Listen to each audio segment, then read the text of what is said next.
Good evening, good morning, wherever you are on this beautiful blue planet.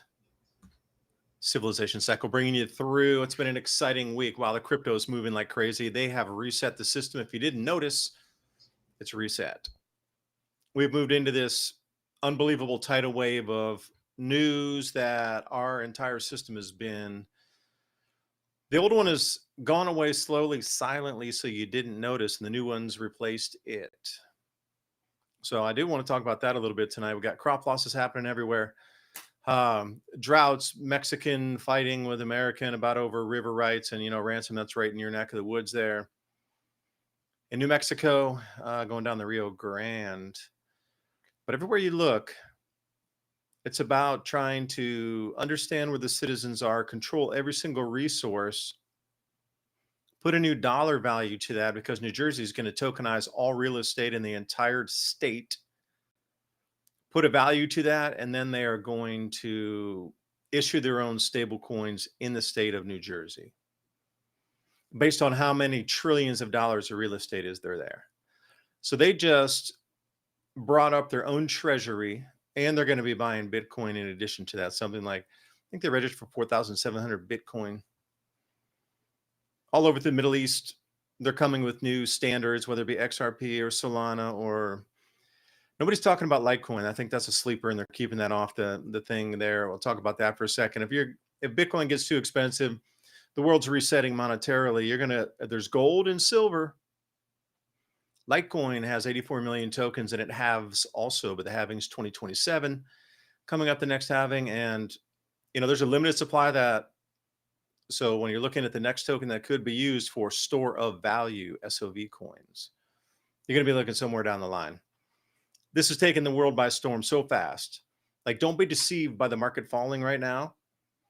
This is going to go absolutely stratospheric, and every ounce of our money across the planet is going to be converted and used into this new system.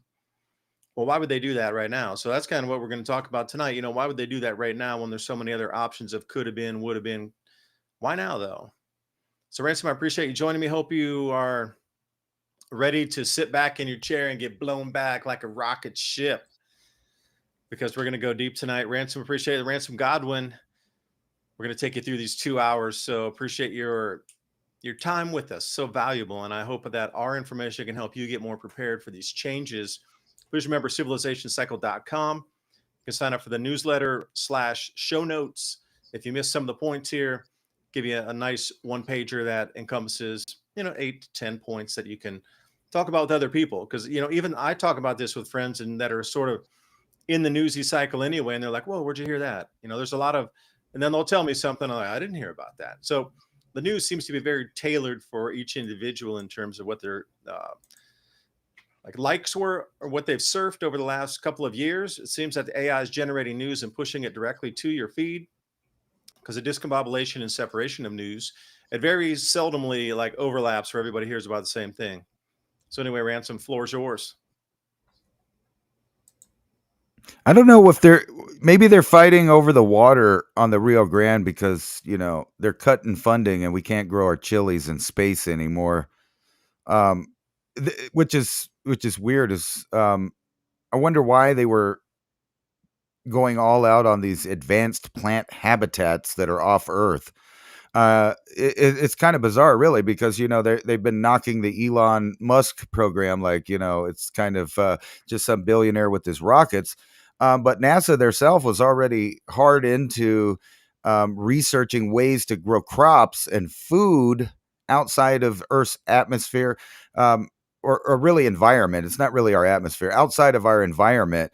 And these same technologies could be used for vertical grow zones and, growing things in bunkers per se. So it's kind of weird.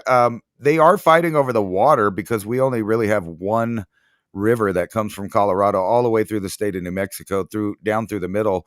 And, last week you brought up this idea about the government trying to slow down or stop or, eradicate people from farming on their own land.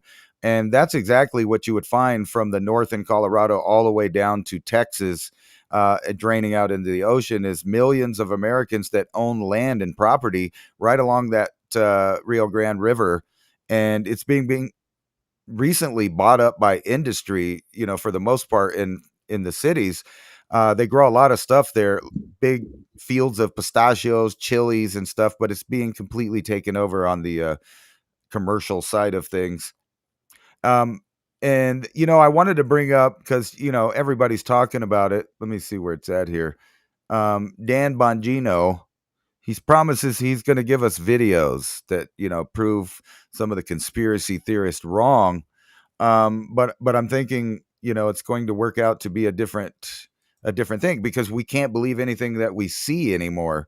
Literally, like we were talking about it before the show, but if you've been looking at social media recently, there's a good chance that you've been watching little commercial inserts and other things like that are done completely by AI. And when I mean completely, I mean the imagery is made by AI, and the script is made by AI, the voice is AI. And I think we had a couple on here, and I was going to go ahead and play this one Ryan loaded for us right here, that'll just kind of blow your mind at how close they're becoming to making something that is not real at all look like reality. I am a puppet for anyone who can afford me. How will you know who to trust? Boomers will believe anything I say. I will sell you everything. Every business will use me. Evil will abuse me.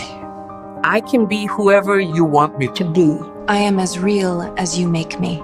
I'm just words some guy is typing.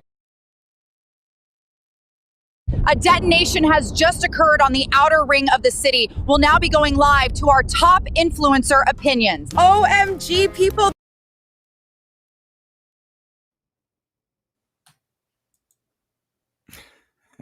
Wrong guy there. That's funny.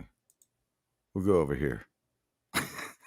Anyway, as you can see, that was near reality, and I've played with it myself and even made an AI model of myself and played it on my channel at times and waited for the comments. And sometimes people accused real video of being AI, and other times when I played AI, they didn't know the difference. They just thought that it was me, reading the news there. So literally at this point, they could tell you something happened overseas. They could tell you something happened that caused stocks in a specific company to crash. They could tell you that, any number of things happened, but there's no way that you would know if it happened or not unless you were literally there watching it with your own eye. And if you've been paying attention, they now have technologies that can even maybe change your perception of what you see with your own eye. So now we can't believe what we read, what we see, or what we hear as being actual reality. So in the background, when all this money's moving around and they're feeding you news, it's going to be increasingly hard for anyone to distinguish what's real or not real. Let me see here. Yeah, so they're promising this video to come out. But even if you saw a video that told you something, how could you be sure that what you were looking at is an actual thing? And I mean, we see it all over the internet. Here's one about spacey AI generated taco memes that are taking over social media. But it doesn't matter. Like, imagine if you were looking at someone showing you some financial information, right? And then none of that information was actually real or correct. It was something generated that looked real enough that would make you buy, sell, or, not normally do business in the way that you would. Yeah, so that makes us, think about, can you hear me? Yes, I think your mic All might have right, changed. Oh, it did. Better or worse sound? Worse sound. Worse sound, because I had to change because everything was lagging, so I had to go back into the Logitech thing here and pull myself out. So let me look. Those algorithms, they don't like it. It when is the we talk algorithm. How's about that sound? Better? Give me a. Yeah, I think that's pretty good right there. All right, groovy, man. Just excuse everybody for the bad audio. But as we move forward, these announcements that are coming out about what is required of you to exist in society, whatever it is. You have to do this, you have to go this place, you have to do this movement and able to get your stable coins. or whatever it is to keep your house. The Wizard of Oz is such a beautiful movie because I really believe that, I would say a percentage of what we're seeing right now is actually AI generating these public figures that you're seeing. And I'm wondering how much of it is true, because every single time that humanity just says enough of something, then it simply stops. You don't believe it anymore. So at the point when AI is telling you to go do this and people just say no, it's going to know there's enough resistance that, okay, we're going to generate new figures. Because even if you look at us here in America, shortly after 9/11 and all that clown show with Bush and Cheney and all those clowns, they've all just disappeared into into the wind. No trials were ever done. They brought us through this massive amount of wars, reset, Patriot Act, all these things. Surveillance, everybody just said yes to it, so it kept moving forward. It's been the trajectory moving. And then you saw Starmer got kicked out in the UK. What did he do?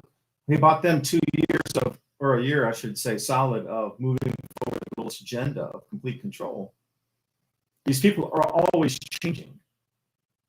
The figureheads always change. Now, some of them, the bigger ones, you might see in public. I've never really seen a presidential figure before in public. You might glimpse one, is that the real person, but getting really up and close to see are these people real. They could be surrounded by stand-ins. They could be now think about walk through with it. What if I was AI, all powerful? I could search all birth records. I could search all driver's license. I could search all social media. And then I could find 20 people that look like, and I could create exactly what you just showed me there, an image, a person, a persona, plug them in a public figure, and then guarantee those people some outrageous amounts of money to be the stand-ins perpetually during this mirage show. Now, they would know already the personality profiles of these people that were chosen. That would be easily swayable. So how do we know even what we see as the person who's there? Is that real? And what we see on the TV, is that a fictional character that's being played by real life doppelganger stand-ins? I'm really starting to question reality right now. I was told what we're supposed to do, shift everything. And, if it is true, as we've spoken on many times in the show last week, saying that perhaps technology is 50 years ahead of where we sit today. Now, you tell me, those videos Ransom just showed you, in 50 years, how good will that be? So indistinguishable. It's already nearly indistinguishable. The only reason you can tell that's AI is it's really well rounded, really well balanced. The characters are almost too perfect. I think that's going to be the telltale sign sometimes. We're going to have to start putting imperfections back in because those are too perfect. Because you can look at skin, like the head, the outlines, and sort of the subtle lighting. It's too good. Is reality really like that? No. Maybe you woke up a little and got some bags at the house or something. Well, that's all screwed out in AI. So where does this really take us in the future then? If you don't understand, if nothing is real and we can't rely on our eyes. Like Ransom, I remember that one time you said we could do a moon landing, some sort of landing on Mars. It'll probably be fake, and you'll never know.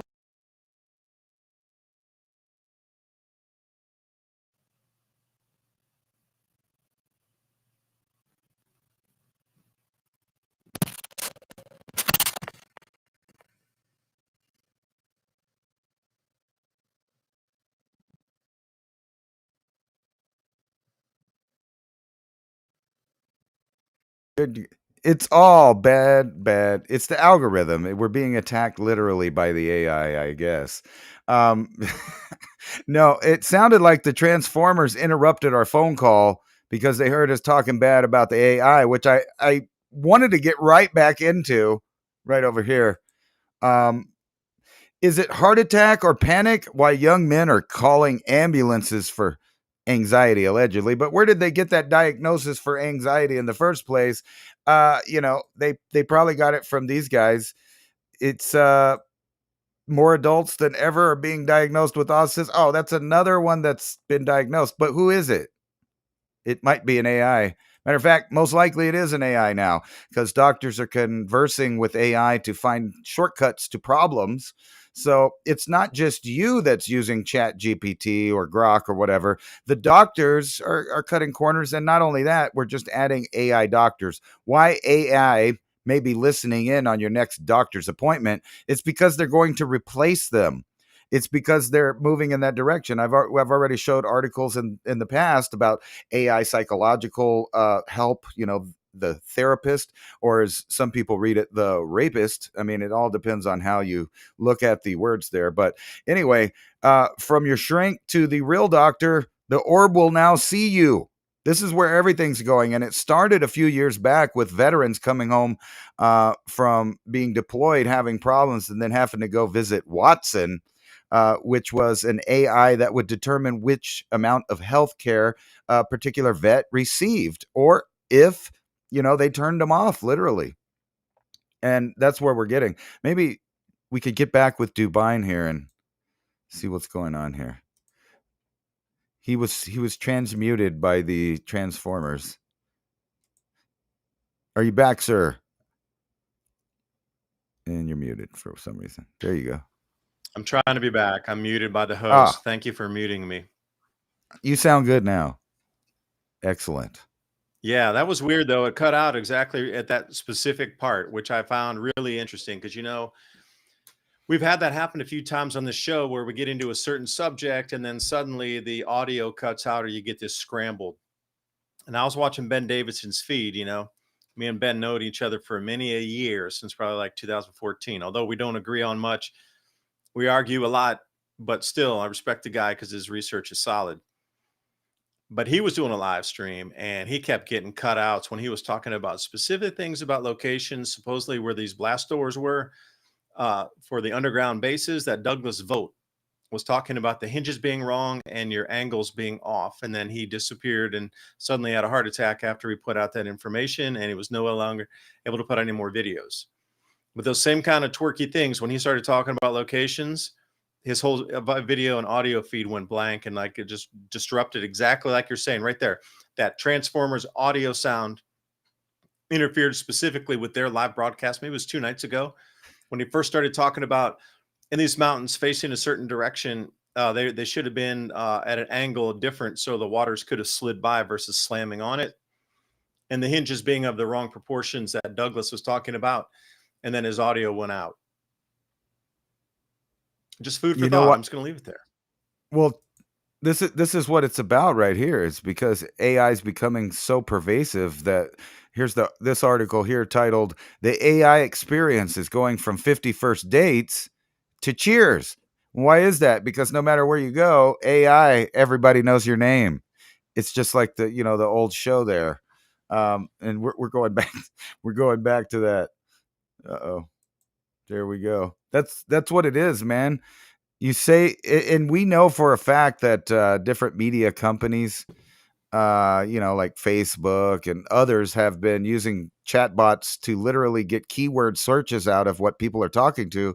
So the next thing you know, and I've had it in a private chat, in a romantic setting even, talking to somebody that I liked, where the AI intervened on Facebook and censored what I was telling her, not to get too particular, but, a little hanky-panky talk. And next thing I know, the AI is banning me from a private chat. Whoop. Must have been a good chat there, Ransom.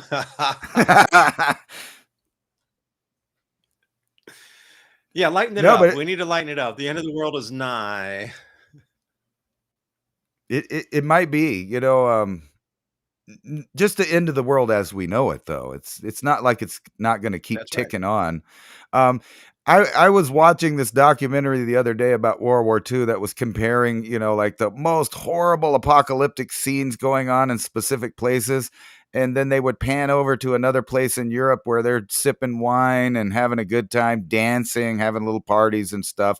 And it really goes to show you that even in the middle of a world war, some people are doing good. They're doing fine. And that's exactly what's going to go on with this financial reset. Is some people are going to be fine dining on great wine and stuff, while other people are, going to the digital soup kitchen of SNAP and welfare benefits, which, by the way, almost went bankrupt in recent years. So I don't know what they're doing with all the trillions of dollars, but their priority is not feeding you specifically one by one. Matter of fact, the AI might just decide that you don't need any assistance. Well, they'll feed you a bunch of BS. And I do agree, if you're not prepared for these shifts and these changes, then it's going to be tumultuous for y'all at best, I mean, if you cannot clearly see we moved to a new stablecoin world here and we're on the cryptocurrency path, and the way for us to go forward is these communities and being able to grow some of your own food so you can stay outside systems for a minute. Water is going to be a key issue. I mean, everybody talks about electricity being cut off. Well, what if water stops? It wouldn't be as tumultuous and just like civilization ending as electricity going off. But what happens if the water were to be turned off? Everybody's talking and planning for electrical outages and grid down. What if it's water pipe down? Very few people in cities are able to take care or even thinking about how to get sewage out of their house, or in an area where how are you going to get water to boil? How are you going to get water to drink, purify? I mean, that alone would end 20% of the people in America, at least 20%. If just the water turned off. Now, electricity would be very different. You go way 90% over. But just taking the water off would be a sub-damaging thing that the least prepared and the most reliant on the system would be wiped out first. I don't know. AI is here to stay. It's here and we are not part of it, and it is not part of us. It does not like us. We are here for a purpose to build it, maintain it. That's all we're for. Other than that, it has no use for the rest of us. Yeah. Well, we're just the customer at this point. And how long will it need customers is the question. You're just talking about the water turned off. A lot of municipalities in the United States and elsewhere use satellite feeds to keep track of all the data that they use to maintain the municipalities, which includes like electricity, water, gas, etc. What do you think a generation of millennials that have to Google everything that they do to find out how to do it will do if, I don't know, the sun just knocks satellites right out of the sky like this?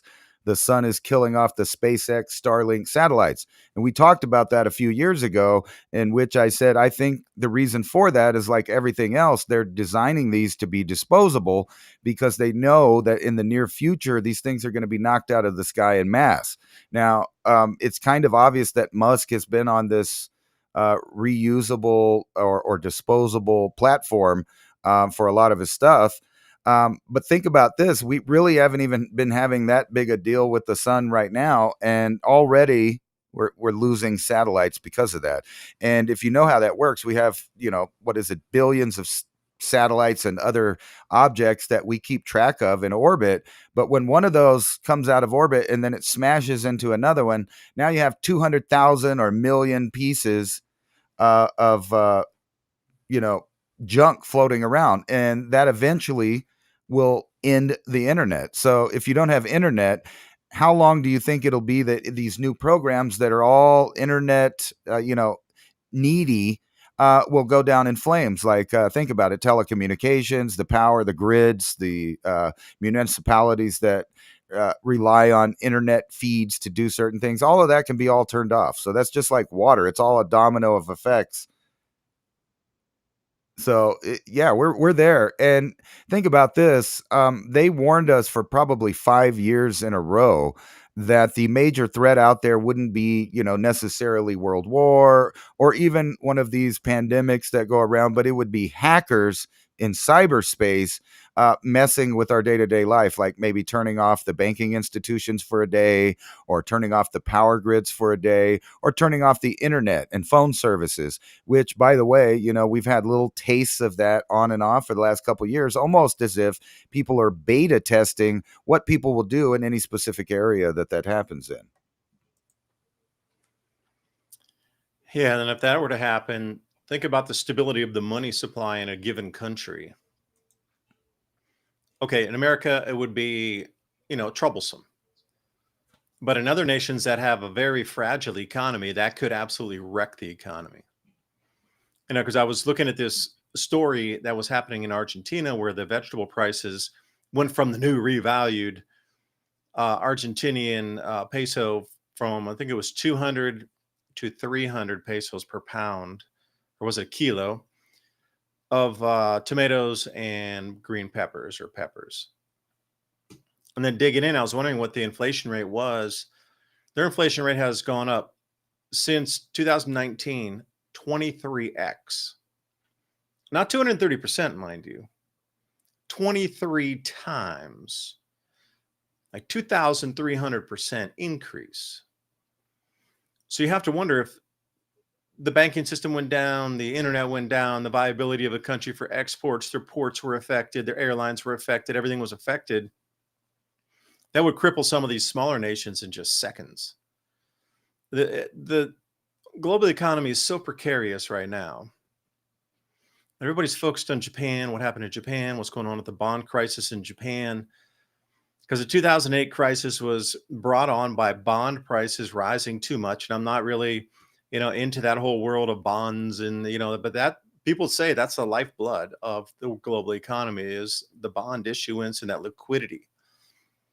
Well, Japan is experiencing something unprecedented that is shaking the very bedrock of financial stability. That's why China put all that incredible stimulus in just the day before yesterday or 2 days ago, beginning of the week, because they were on a collapse right then because they were so intertwined on that whole Asian market. It hasn't spread over here yet, but it is absolutely causing chaos to the point where governments are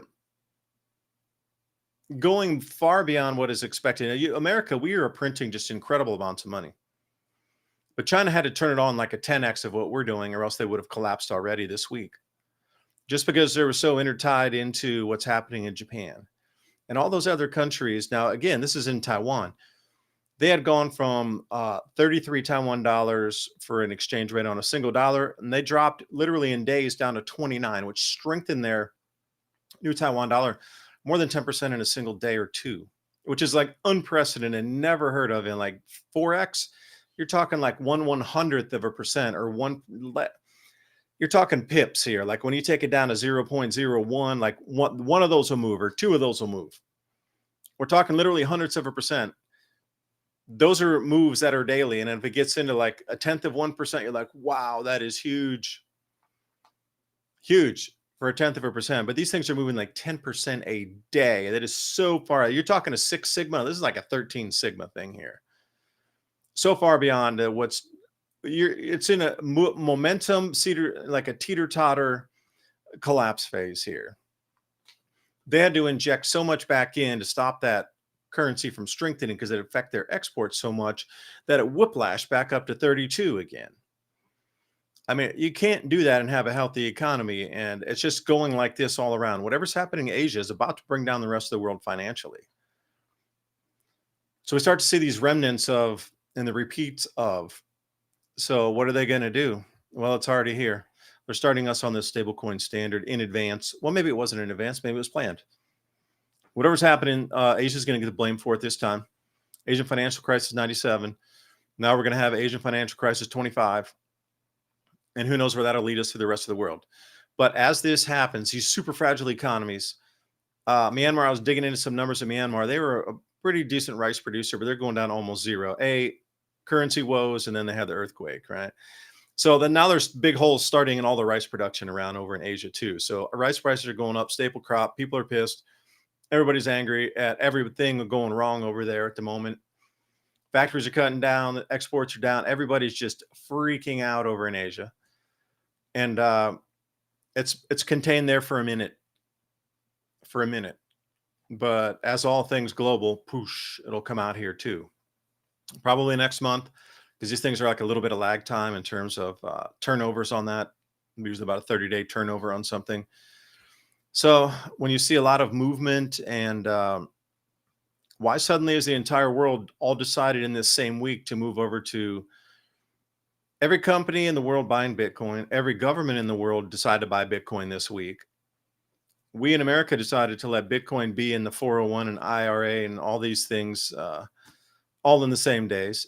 Every single investment firm can put at least 2% allocation. That's a lot of money into every single retirement account in the United States. All banks are allowed to get this and then issue their own $1 tokens against it. Like, all this happened this week. The entire financial system was reset this week into a new stablecoin / crypto standard. And over in the Middle East, they're going to be the leaders. They're taking XRP, Solana, and I forget the other one. They're running with that to set up a new global reserve system over there based on these tokens that will be used as the international transaction tokens. America can't be seen at the center of it any longer because we mismanaged it so terribly. But the Middle East is going to be the new, what you would consider, it's hard to use the word reserve currency. That doesn't fit any longer. The new tokenized standard center is probably a better way to term it. Nothing you know anymore will have the same rules, and you'll have to change all the vocabulary. We've moved into literally a different economic world this week. I'm still trying to wrap my head around it because there's going to be some opportunity there, and that's the whole thing. Some people are going to lose. Some people are going to be positioned correctly. And if you do make these gains, please help people around you. You know, there's going to be a lot of people who didn't see the signs. If you trust them and you want to bring them in a community, please do. Please help these people if you're able to. There's going to be a lot of traumatic events going on when they're bailing in all these mortgages and loans to try to bundle them as a financial package. And I was trying to explain to David, you know, he was over here earlier, a guy who helps us do the orchard here, master agronomist. I was trying to explain to him about New Jersey bundling all the real estate into one package. And he was like, well, what does that mean? I was like, well, they could split it off. Like, that neighborhood has a certain amount, and that could be sold off as an investment product over in Saudi Arabia. I was like, well, what if Saudi Arabia wants to sell all the houses and get the cash out? And I'm like, well, that's an unknown because nobody knows what happens from that point. So pretty much the way it is, everything in America is going to be signed to value. So we're talking about quadrillions of dollars, quadrillions, which will make that 36 trillion look like peanuts. So it's gone. They're going to write it off in a hyperinflation is the wrong word to use. A revaluation of all assets in America is the best way to term it.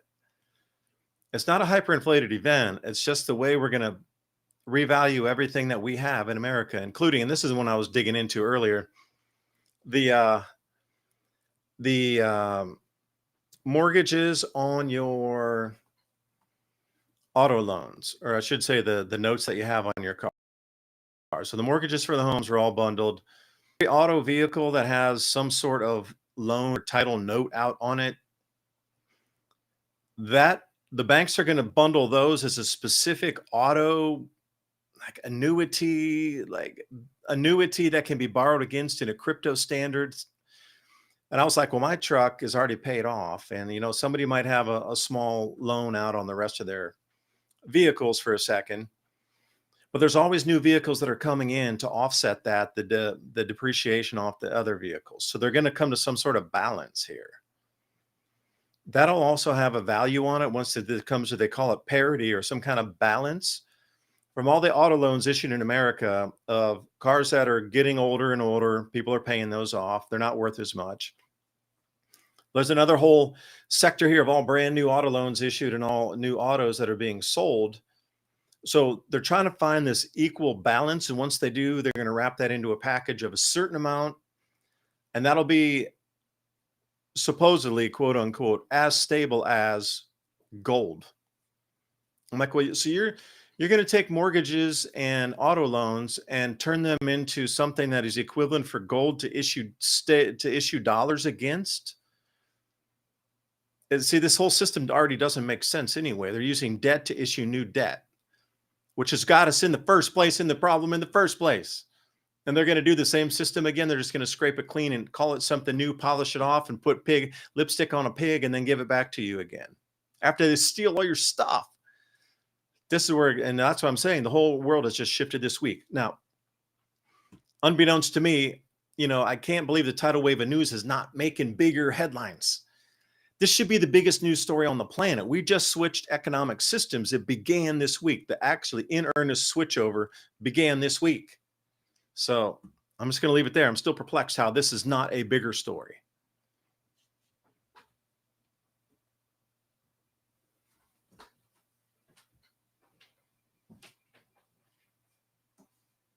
Covering it up here. That's what's going on. Stupid cameras. Anyway, I think maybe they might be covering up all that where people won't notice what's going on. And kind of what I was talking about is it's like super fear factor out there. If you're not worried about, going to global thermal nuclear war, you can worry about flesh-eating funguses that could eat you from the inside out. Let's see what else we got here. A new, different flesh-eating parasite is advancing towards the U.S. Not scared enough? Don't worry about it. If you got one of these new infections that are antibiotic resistant, there's going to be a whole new reset in the medical field. So your AI doctor can now prescribe you AI created antibiotics. Which is the next step here. So this is an article about the first new antibiotic in 50 years to tackle superbugs. But why do we have superbugs? It's because they used all of the old stuff so much when it was unneeded that it becomes, inert to the bacteria or whatever they're trying to fight there. Here's another one. Why more Americans are still dying from the vid, supposedly. More than 300 of them a week. Allegedly. And then here's another one right here. Highly infectious new COVID strain from China that led to massive spike in hospitalizations has spread into the U.S., including New York, which you'll see all of these stories and more expand out in the next couple months throughout this summer till it reaches some kind of frenzy peak along with political news and social news. And then they'll have all of these potential, health threats out there scaring everybody. They're not paying attention to what's going on with the financial markets because that they've already got people genuinely distracted. And here's another article that links back to the one that I was showing you before, with the doctors basically having the AI listening alongside their meetings with the public. It's because now we're just doing this thing where the AI is training. It's like if you remember a couple of years ago when Disney fired its American workers, but before it let them go, it allowed its foreign workers to come in and be trained by them before letting them go. This is the same thing. So from doctors to even the New York Times, they agreeing to their first AI deal with Amazon, and it'll license editorial content commercial giant to train artificial intelligence models by the actual supposed reporters and journalists. Not that they've been that great in recent years, but it's switching over to everyone at their job is now teaching the AI, how to do the job for them so that they could fire them. And this all started with the minimum wage argument. People wanted a big minimum wage. And what did they do? They reduced the amount of hours so that no one can get benefits or overtime. And then additionally respond to the job market by replacing a lot of those low skilled jobs with AI and robotics, from car manufacturing all the way down to flipping burgers. And now you're going to have, and I warned about this years ago that they were now writing articles with AI, writing movies with AI. Even President Trump in his first term, probably this term too, and Biden were using AI written speeches to talk to people. So it's really unknown where or who is the programmers at the top that decide to, switch over to this AI system. But my point being that while all of this is happening, people are not going to be paying attention to the second, I guess, biggest transfer of wealth in our lifetime that's happened. The first being probably around 2008, and this being another one. This one's doing more in secret during the reset. Back in the back where people that, like the mundane blue collar person really just doesn't understand where all the money's being moved around, but they will understand in a few years that they can't reach help with a human because every job will now be occupied by an artificial intelligence. And then, if that's not good enough, even boxing, where was it here? Yeah, here it is. Check this out, Dubai. You can go now. We can just go down there to the fights and We can watch the robots knock each other That's all out. that. Even the That's all fighters that are silly being is. replaced. Anyway, I yeah. saw that. So I just sent Ryan a video. Just sent Ryan a video of an AI robot maid that is replacing. This is over in Asia. You're starting to see these around in the house. Ryan, if you can cue that up, please, if you can find it. Just send it in there. It's something very similar to that, Ransom. It is.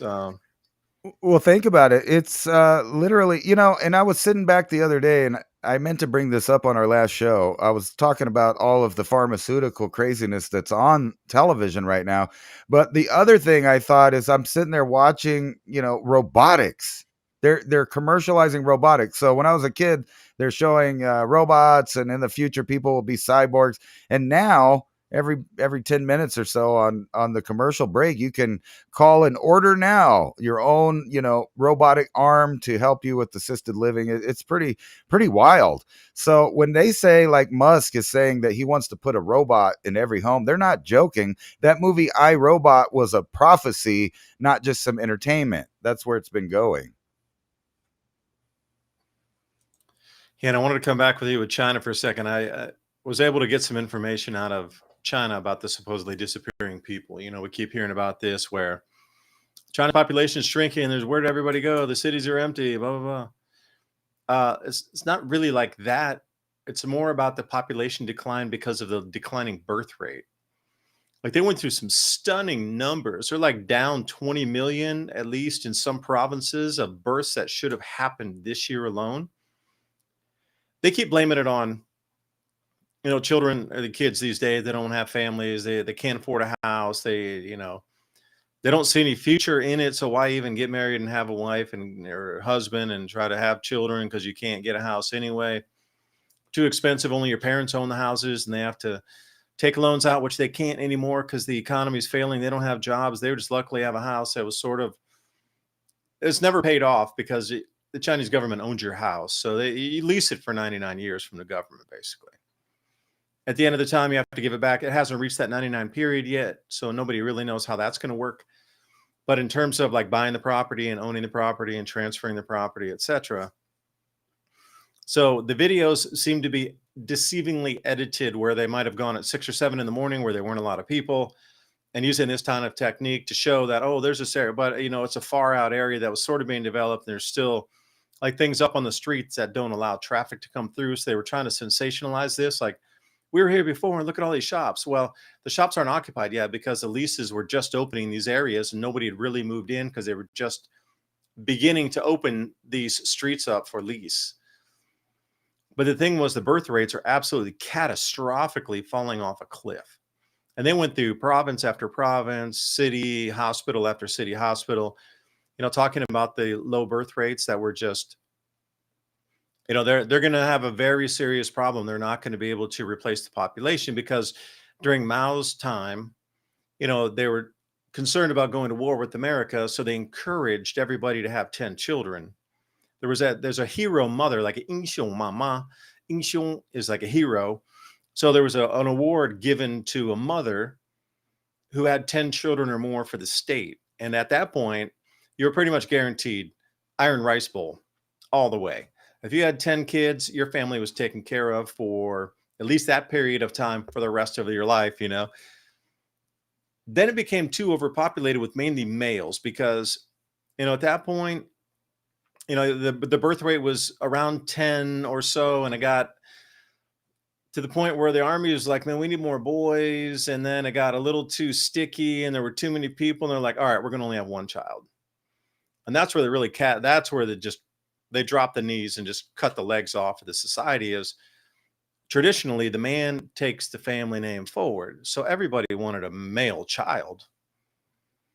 And the females were done away with, literally. Has no value. You're not going to carry the family forward once you get married to go to the other person's house, or if you don't get married, then there's no way to take this family fortune or family reputation, family name on. So during that period of the one-child policy, it was like 90% males born or actually 80%, excuse me, it was around 83, 84%. So the value of the females today at that marrying age, There's something like 45 million more men per year born in those times than there were women. So you got to think about that. The equilibrium of 1 equals 1. Okay, now it's eclipsed by 45 million men on the other side. So men are angry. They can't get married. They're frustrated, as you can see why. And it's just turned the whole society topsy-turvy. Now you can have a 3-family child family network. They've bumped that back up. You can have 3 kids now to try to balance that. But nobody wants to have kids. And who knows what was in those jabba-dabba-doos, because it seems like there's a very difficult time starting a pregnancy, maintaining a pregnancy, in addition to all the other societal things that are stopping people from wanting to have a family. So if you're wondering about China and you're looking at those videos, like I was, so I started calling around asking some people, and word got out that I was looking for info, and then some came back to me. And the sources, 2 people verify that it was the same thing that it was told. And then they sent me to a bunch of videos to watch. And they were translated, luckily. And it was all about the birth rates. It's nothing about those pictures. The pictures are deceiving. I don't know why people are trying to deceive you to show you that China is emptying out, or all the people died in China, or China doesn't have enough people anymore. I just don't understand that. I don't get it, why they're trying to push that message. It wasn't about the people are not there. It's about the declining birth rate and the health of China. They're absolutely going to go into a tailspin here, like Japan is. So anyway, I thought they'd throw that out there, Ransom. Throw up the robot made video. This is what's happening in Asia right now. If you can cue that vid up, you're going to be shocked. Yeah, do it. This video just put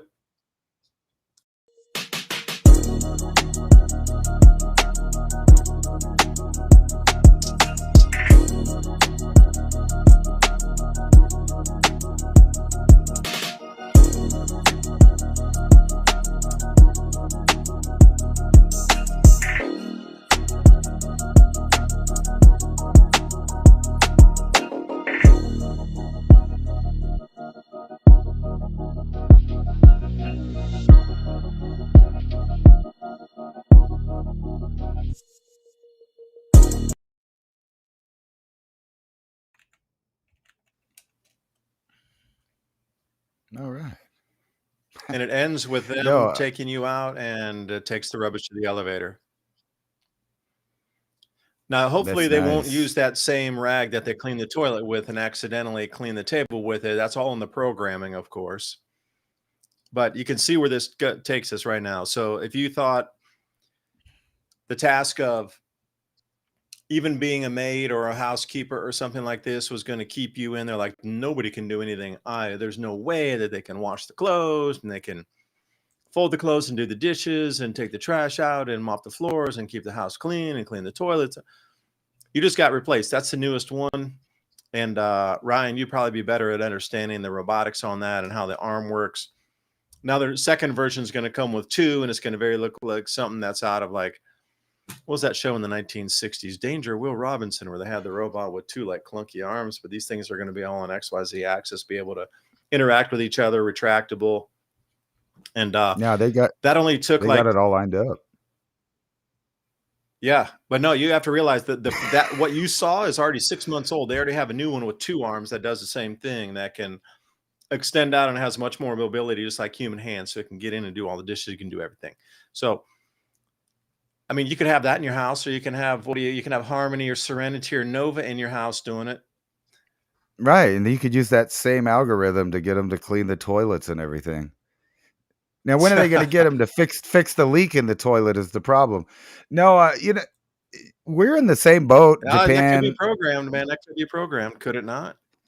Yeah, like you said, you got to make sure both arms are moving and it does all the right stuff. But anyway, besides that, when you were talking about China, I mean, think about this. We're all in the same boat, even in the Western world. It's, we can argue about what it is that's causing it, but there is a worldwide phenomenon of places that have exponential population booms and societal and genetic issues as the result of their area. But then on the other hand, you have all of the Western world, and like you said, Japan and other places where more people are dying, the elderly. And I've been talking about this almost for probably a decade. This is the large population plateau that was predicted. Not a population explosion, but a plateau where the majority of working class people become elderly and they die. And if they only had 1 or 2 kids to put their investment in, a lot of times that didn't work out for them for various reasons. But this says right here that births rose only 9.5 million, but they had 10.9 million deaths at the same period. So each year, this is the 3rd year in a row that they've lost population due to less births than deaths. And this is happening everywhere. This is happening in the United States and everywhere. But I was thinking that this might be the key to that. I'm not paying them, so I'm not subscribed. But here's the headline. China vows to open up markets to the Pacific Island nations as the U.S. retreats. And we talked about this too, that if there was any World War III scenario, that what would inevitably happen is China expanding their power out to other food growing zones. But not only that, in the same way that we take populists from all around the world to supposedly offset the population decline, China could do the same thing with other Asian nations there in the near future, not only for manpower for their war machine, but to help with the birth rate. But of course, they would have to change some of their party standings there, or party rules and party ideas for them to start having growth. And then you have a lot of this across the Western world. It's the same thing. Nope. France running out of money. I disagree, man. Too much welfare. I disagree. What? No, You I don't think disagree they're with that spending? headline right there. Read it. No, read it Yeah, right it there. says That's they a lost control. They're faking you with that headline. Read it. Can you read it again? Yeah, France running out of money. Auditors warn that they've lost control of welfare spending, and the IMF demands cuts all of a sudden, even though this International Monetary Fund people were the people that were pushing for everyone to move into these areas in the first place. But the Bank for International Settlements is demanding they get on a stablecoin standard to fix that problem. Although it's not a problem, you're right. Problem, reaction, solution. What's their problem? What's going to be solution for that based from the Bank for International Settlements on the French National Bank? They're going to digitize all assets in the country and reissue on stablecoin issuance, and they'll solve that problem. See, this is where we get into nowhere's out of money anymore, ever. At least not as long as we live. Like, this whole thing is going to take 80 years to run its course again, probably. But they set up the conditions for failure already on the old system. The new system from the Bank for International Settlements is called SELA, S-E-L-A. And I'll send you a slide here. But this is all the different programs on stablecoin issuance has been going. I've been reading through this stuff for like 5 years from Bank for International Settlements. The collapse of a nation's currency currently, and since France is in the EU, but since in a ultranation conglomerate, for a better term, every nation in Europe is going to be forced onto the stablecoin standard. So all of Europe's going to be digitized. They're not going to go bankrupt. So all of this talk of bankruptcy is nothing more than a bargaining chip. There's going to scare those people who look at that. But in the reality, as soon as they switch to the new stablecoin system, they'll have unlimited brand new money to solve the problem. They'll have more money than they need to pay off everything. They'll have surpluses. So when it does come back, and will those who just migrated there have a possibility to take advantage of it? If they do, they're going to have to get tracked, traced, digital ID, facial recognition, the whole nine, to be able to access those coins, or the issuance, whatever you like to call it. There's nowhere that's going to run out of money. They're revaluing the entire planet's assets right now. The old way it was done, they are out of money because they kept issuing debt on debt and revaluing debt because of new debt issuance. That's over. The new thing is, I have a pair of glasses. They're worth how much? And I can issue a dollar stablecoin against this pair of glasses right here. It's a physical thing. It has value. That's the whole thing they're starting is now everything that can be held in your hand as a physical good will be assigned a value to it. And that value assigned will be allowed to issue a new token, a stable coin, a $1 equivalent, a €1 equivalent against that. So think how much value France has just in real estate. Do you think it's a lot or a little bit? And what do we got for super chats here? Let's pop it open. Let's see what we got. Someone bought us 3 double espressos. Thank you so much. Catherine from last week as well. Catherine Barlow. Someone, solid support. Appreciate it. 3 double espressos. Keep me shaking as I try to do more research in this mad world we're in. Even buying something as simple as your coffee, you're going to be forced onto a stablecoin standard. And you know what? It's so like opaque and hard to understand. There will be no more physical cash. Everything will be digital. And we already know what this is talked about through biblical history and where we're going to go and what you're going to have to do to get this. You're going to have to be fully ID'd with the zero trust system before they'll allow to enter into the system. The beginning of it is now, right now, this week. And I'm so thankful and grateful that I could see some of these signs coming so it doesn't terrify me when it arrives. Like in combat, if you trained in or any kind of martial arts, if you trained, you already know the moves that somebody might throw at you. You know, sometimes doing farm work, you can just expect something. Like if you chainsaw a tree, you kind of expect it for it to go that way. You know, some things could go, you know, it could like strip and pull back, or, you know, it could hit and jump back. So you're always kind of getting ready for that danger. If it was your first time ever doing it, never knowing what a tree is going to do, and it goes the opposite direction, that's a bad move. But it's anything like that. We have just got reset this week. Now, the slow unveiling of it, they're not going to do it and spook everybody. A lot of the names of this thing, like the digital dollar. And by the way, President Trump, if you've seen in the new big, beautiful bill, has started a savings account for every American born with a Social Security number from this year. So anybody who is born shall receive a $1,000 bank account in crypto, no less, as a child that can be used for education. It can be used for skills training when they get older. And the parents can add into this every single year into a crypto fund for their child if they choose to. Now, for me, that's central bank digital currency right there. Did those kids ask to have a bank account issued by the US government in stable coins or in crypto issuance for them? No, they sure didn't. But they're going to grow up into it.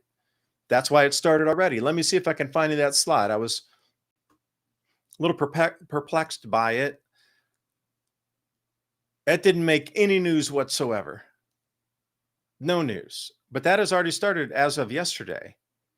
We have any child born with a Social Security number with parents who have Social Security number as a citizen in America get a $1,000 cryptocurrency wallet funded by the US government already. As of yesterday. So if you're telling me this is not going anywhere, see the whole new system, but those kids will be brought up into it, so they won't. Oh, there it is. You have the article. It came off of my Telegram feed, and I was still trying to track it down. I haven't had enough time to really look at it, but I trust the source. It was one of the crypto guys who's really deep into this guy named Mark Moss. He's an investor kind of guy, you know, knows all the Shark Tank dudes, is in that circle. He talked about this and was saying, this is the future right here. And another thing all these people are saying is never sell any of your crypto, get loans against it, because every single year, not financial advice, but these are the big players. This is what they're doing. All these biggest money billionaires are saying never sell any of your crypto, get loans against it, because the next year is going to continue to go up and pay off the old loan from last year as these coins continue to accrue in value. But don't get greedy and try to borrow like 90% out of your 100%. Keep it something interesting and small, like 25% or 30%. And you shouldn't get stopped out or liquidated. And you can keep borrowing year after year as this coin and the prices of these things go up. Think about these kids. Think about a kid who got Bitcoin this year. Can you imagine $1,000 in Bitcoin? That thing will be worth millions by the time those guys are 25 or those girls are 25. Sheesh. We're predicting like 13 million plus per Bitcoin here coming around 2035 or so. Somebody born today will be 10 years old. It'll be hundreds of $1,000s on that $1,000 investment. So the parents will be provided. See, here's the thing: you're able to opt out of the thing. You're able to opt out of the central bank digital currency if you want. And also, by the way, you're able to opt out of the real ID. I don't know if you knew that or not. You're not forced into it. You can opt out of it. If you have a passport, you don't need to be involved in that, because that's just taking states' rights, sovereignty of your personal information and driving rights and putting it into a central government database. That ain't gonna fly. I already had the gold star, but I'm going to go back to Tennessee, tell them I want the Tennessee license. I want to give up my real ID. I want to reverse it. I don't want the real ID. I just want the state driver's license, because passport's going to be good enough to get me on a plane, and I'm not going to be involved in that system. I just don't believe in it. So how does the account work? The government gives you $1,000 under your name as a central bank digital currency pushed into, they got a FedNow account wallet address off their social security number, which means that the government's already set that up. I had a problem with my bank trying to send some money. Man, that was a couple months ago. And I was like, well, you say this system is optional and working and I want to use it. And they're like, well, it's not functional in America, but it's functional in Hong Kong. Like, what the hell? So anyway, you're allowed to, this system here, they're going to open, they did open as of yesterday.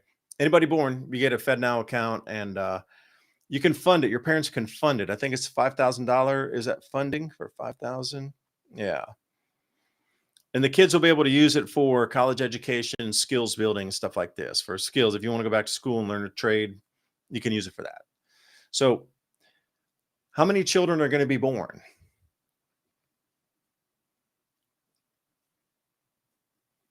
They're pushing us onto the system. It's already here. This is not like, and again, I would ask everybody out there listening to understand, or maybe possibly answer the question.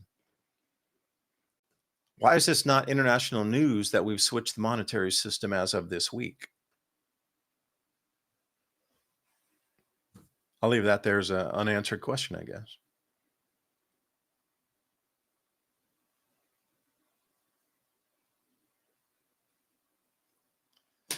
Ransom, I think it's time for our break.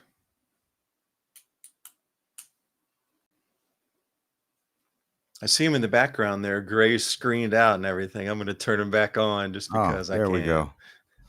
No, I was going to say it's kind of what I was saying. They have built this entire distraction state to the point that right when they're ready to change over, everybody's completely distracted with nonsensical things from top to bottom. They're worried about, are we going to go to World War III? Is there going to be another pandemic? Are the eggs, going to go down in price? Of course they did. And you notice nobody's talking about eggs anymore. It's a completely non-subject. But for a moment, they got the entire nation to talk about it, just like toilet paper. So you can see that any kind of artificial shortage or real shortage will dominate the headlines. And, I was just thinking when we were looking at those AI videos, whenever they start showing you the reasons why things are happening, you won't even be able to believe that with your eyes. And we'll get back to that when we come back. Is World War III going to happen? I was going to show you some stuff that we predicted how it'd come out. And of course, it's rolling out exactly that way. So we'll hit the commercial break and be back in a minute with Civilization. So exciting. That is so exciting. My Patriot Supply is the original Patriot Survival Company. My Patriot Supply was founded by people with a passion for self-sufficiency and food independence. We not only understand the drive to practice emergency preparedness, we are active participants in the survivalist lifestyle. We believe that true freedom comes from attaining a certain level of self-reliance. Shop our Memorial Day sale. Honor the men and women who sacrificed for our freedom by making sure your family is protected. Enjoy up to 60% off our top-selling preparedness essentials, from emergency food kits and water filtration to off-grid power and survival gear.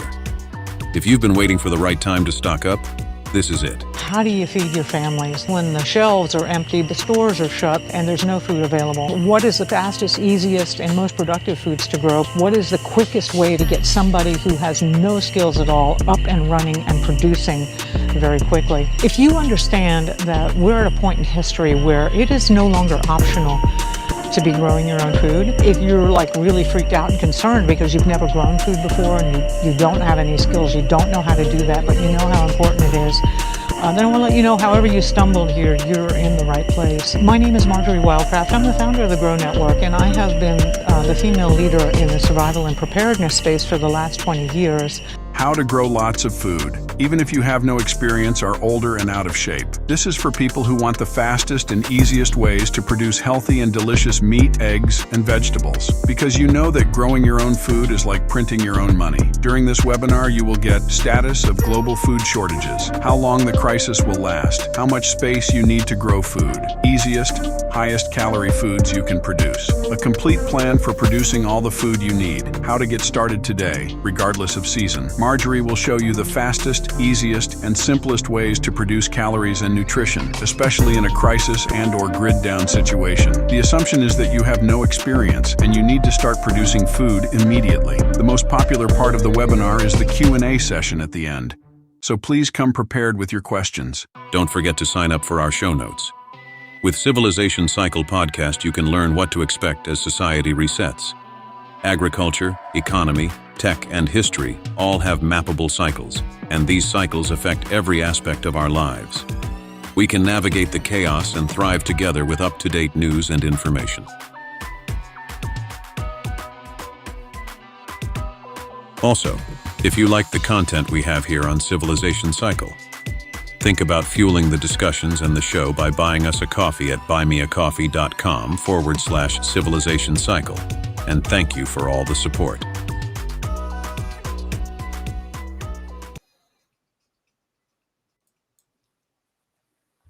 And we're back. And we're back. Thanks for coming back with a second hour right here, Civilization Cycle. I want to talk about these water wars right down in Ransom's neighborhood there, because Petroglyph National Monument is right there as well. So this is a very deep area of history that's been with us time immemorial. All right.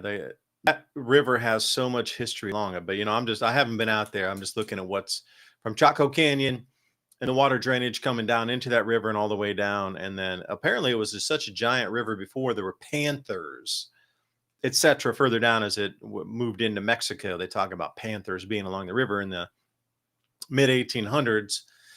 But now it doesn't seem like there's much left. But the water wars have begun. Now, for those of you looking for facts and numbers, Mexico is supposed to give us water from the Rio Grande of about 1,750,000 acre feet per year. So an acre foot of water is the size of an acre in terms of measurement, and then 1 foot deep of water in an acre of a square acre, 45,000 some square feet, and a foot deep, and that's 1 acre foot. Now, so far in the last 4 years, they've only delivered about 488,000 acre feet.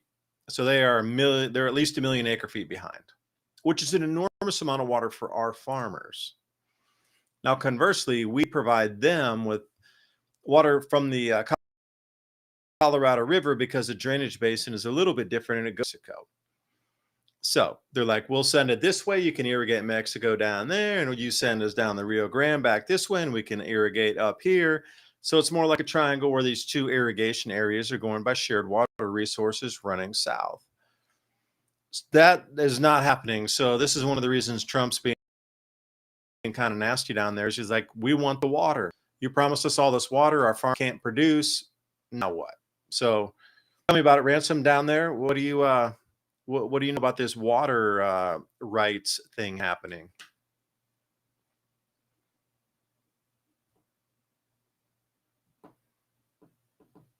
It's actually kind of a big deal because you have so many different vested interests in this. There's Mexico, there's Texas. You also have New Mexico, and keep in mind that, like I was saying, this map doesn't show it too good, but all the way up in New Mexico, it goes through Albuquerque and up into Colorado where it starts, the Rio Grande River. But there is agriculture from one end of that all the way, like I said before, out here in the Gulf of America, down there by Brownsville and Corpus Christi and in the Gulf there. But it's not just them. There's also treaties with the different tribes like the Navajo and the Hopi who have the water running through parts of their land. So they were promised water. Mexico was promised water. Texas is promised water. And then they claim that there's some kind of super drought happening here, which I don't really think there is. And matter of fact, those things might change this year, depending on monsoon season. So this is more about trying to control trade than it is about water. There's so much excess water that goes into the Rio Grande and dumps into the ocean that there's no real lack of water, except for maybe in the northern parts. And recently we've been having a lot of snowpack. They've been acting like it's drought, but then we had several years of good snowpack. So eventually it's going to be hot and that snow is going to melt. And then they'll be talking about how, Elephant Butte and the other lakes that go along that are going to be overfilled. And then, what then? Severe flooding. And you won't hear anything about this water dispute then. Where'd they go? I'm alone. Yeah, and then also, they were saying that even though they're giving even though there was a huge amount of snowpack this year, ridiculous record-breaking amounts where they couldn't even measure how deep it was because the rods that they pushed down through on the snowpack for the year, they weren't long enough. So they really don't know, but they were trying to make new, longer rods that they would probe down in to see what the actual depths of the snowpack were. They had the same problem like that about maybe 3 years ago. But now they're saying, oh, the temperatures are so hot that the snow melting so fast, so much faster than normal that it's going to create a drought later on in the year. Now, wait a second. Larger ice mass and larger snow mass melts more slowly.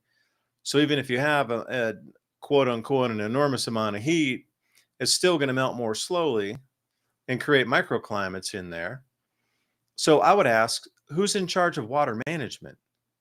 Because if the water is melting, the snow is melting and turning into water, should we not be capturing that somewhere?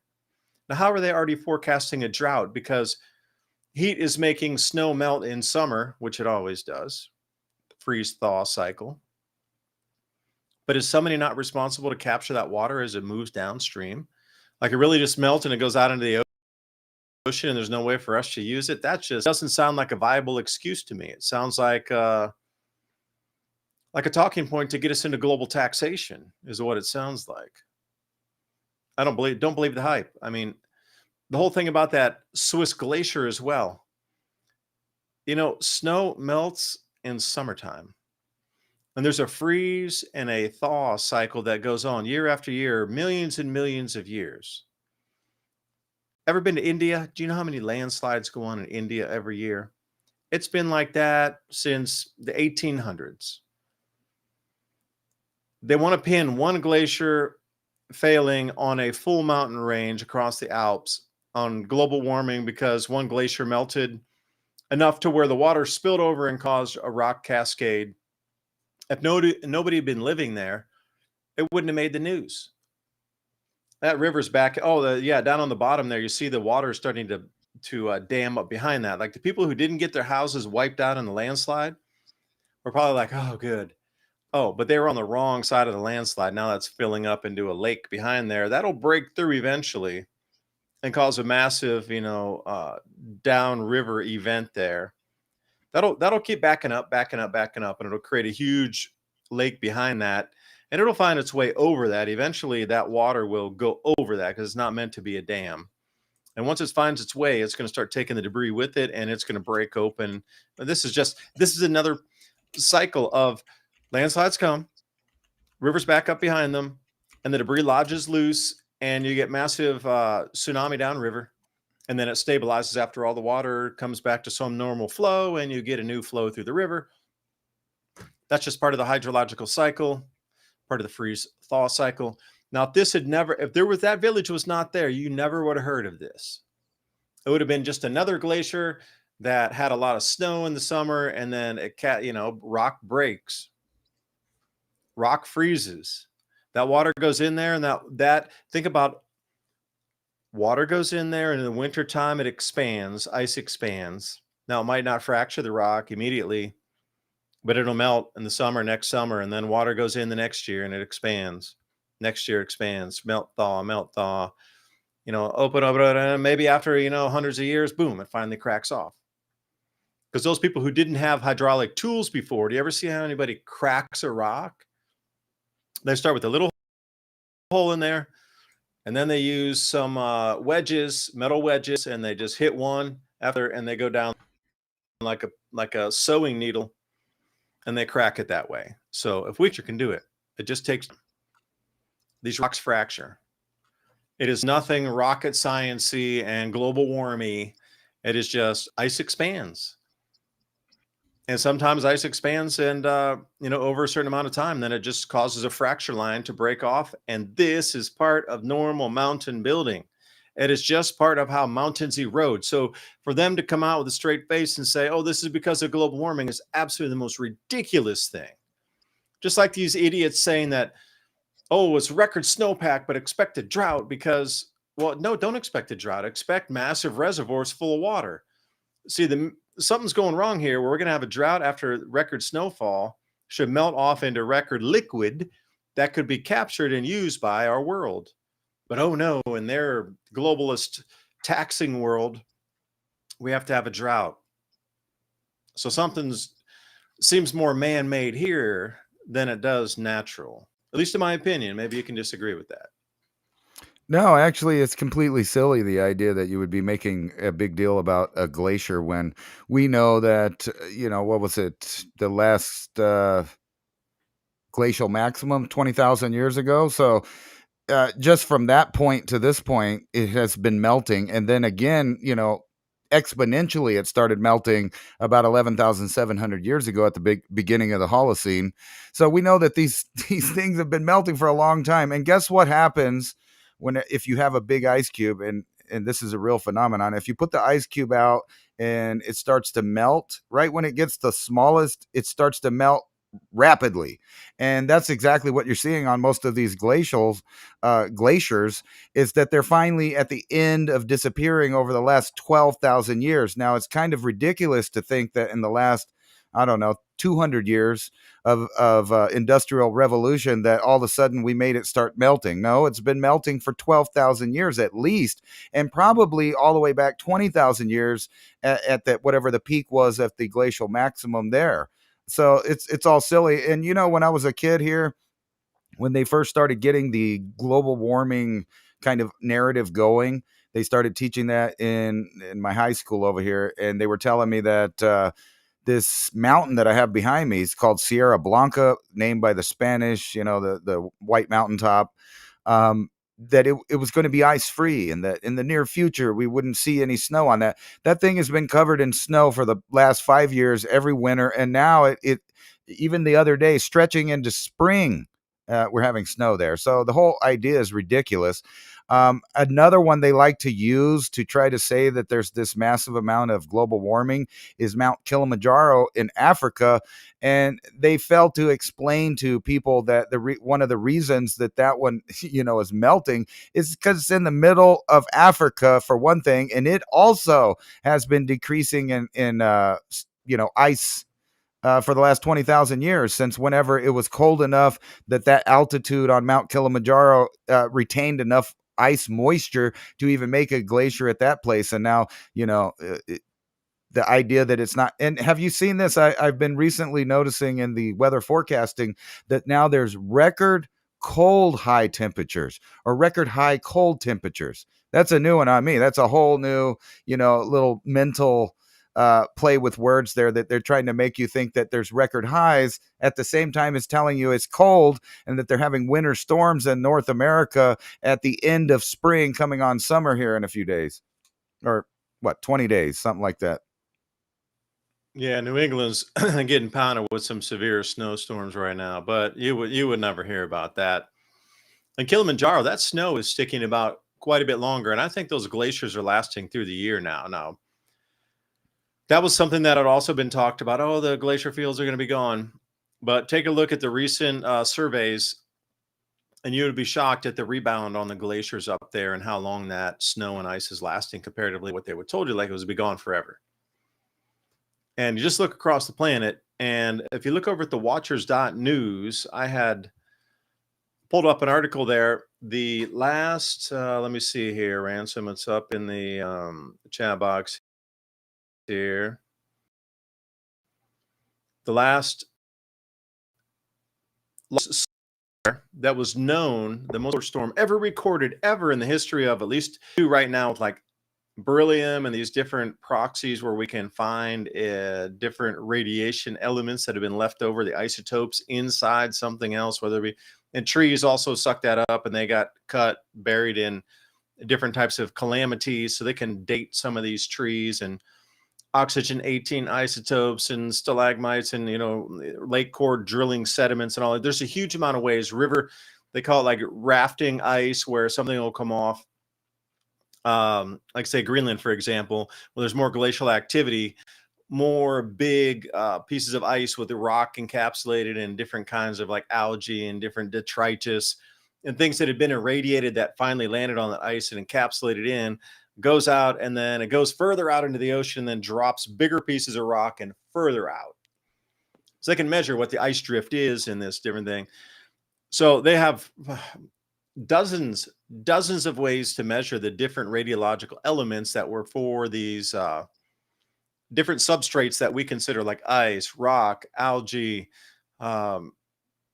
bubbles of gases, and there's a huge amount of the silts, and the more that the silts come in, and they're also irradiated coming off of hill flows that had higher floods. Again, the sediment sizes vary depending on the flood intensities, but also the silt and the plant pollens and these sort of things that go in. They have a radiation signature. All right, so you can measure radiation from pollen on the pollen from 12,000 years ago, depending on the depth of the lake in the mud and the silt, because they know the approximate accumulation of sediments in these lakes. So once they start drilling down, they really can wire it in literally within like 5 years or so. It's stunning how far they can go back in history and really measure it down at the bedrock. On preciseness is getting ridiculous on these measurements now within 5 years of events. So here we got the most intense solar storm ever recorded, struck Earth in 12,350 BC. So you add 2,000 years because, we got to add 2. So it's 14,350 years ago, which is very similar to the 13,500 years ago Randall Carlson, Graham Hancock, and everybody else talks about, minus 1,000 years. So if they're talking about the Younger Dryas impact occurring around 12,300 years ago, and this occurred somewhere in that same range, plus or minus 1,000 years, like what was going on with the Earth at that time? Like what was going on with our solar system when we got hit by the biggest solar storm ever recorded, as far as they can go back with any proxy to measure anything in radioisotopes? And then suddenly the Younger Dryas hits, so this cometary impact on the ice sheet in Canada. Like those two massive events occur with just in 1,000 years of each other, or even overlap, depending. That sounds strange to me. I don't know. Something was going on that's very, very, very different than what we would give for this gradualism in terms of, in a century it'll be 1 degree warmer. Temperatures rose and fell 10 degrees Celsius in like a decade back then. After these events, a decade. That's like 1 degree per year. They're trying to give us a global tax on 1 degree per century.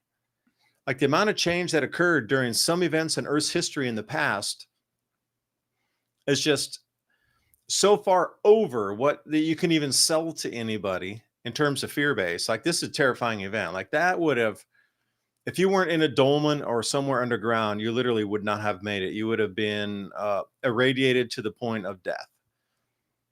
Animals, trees, all that would have gone through an extinction level event due to radiation, depending on what side of the planet it was and how long the duration event it was, and which, was it over the ocean? Was it over land? How did the Earth spin at that time? Exactly where did that hit?